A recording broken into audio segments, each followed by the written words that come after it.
Hi ಎಲ್ರಿಗೂ.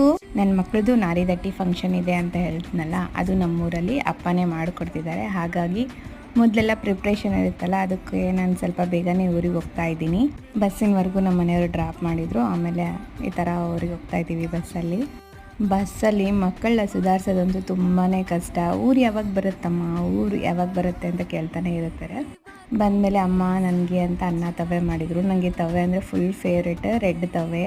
ನಾನು ಎಷ್ಟು ಸತಿ ಟ್ರೈ ಮಾಡಿದ್ರು ಅಮ್ಮನ ಥರ ಟೇಸ್ಟ್ ಬರೋದೇ ಇಲ್ಲ. ಅಮ್ಮ ಮಾಡೋ ತವೆ ಅಂತೂ ಸೂಪರಾಗಿರುತ್ತೆ. ಅಮ್ಮ ಫಂಕ್ಷನ್ಗೆ ಎಲ್ಲ ಪ್ರಿಪ್ರೇಷನ್ ಎಲ್ಲ ಮಾಡ್ತಾ ಇದ್ದಾರೆ. ಚಟ್ನಿ ಪುಡಿ ಇದೆಲ್ಲ ರೆಡಿ ಮಾಡ್ಕೋತಾ ಇದ್ದಾರೆ. ನಾನು ಬಂದ ದಿನವೇ ರಾತ್ರಿ ರಿಸೆಪ್ಷನ್ ಇತ್ತು ನಮ್ಮ ರಿಲೇಟಿವ್ ಒಬ್ಬರದು.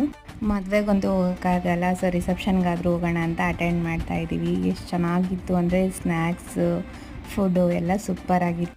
ತುಂಬಾ ಚೆನ್ನಾಗಿ ಮಾಡಿದರು ಫಂಕ್ಷನ್ ಎಲ್ಲ. ಇನ್ನೂ ಕಂಟಿನ್ಯೂಯೇಷನ್ ವಿಡಿಯೋ ಇದೆ, ಪಾರ್ಟ್ 2 ಬರುತ್ತೆ, ವೆಯ್ಟ್ ಮಾಡಿ.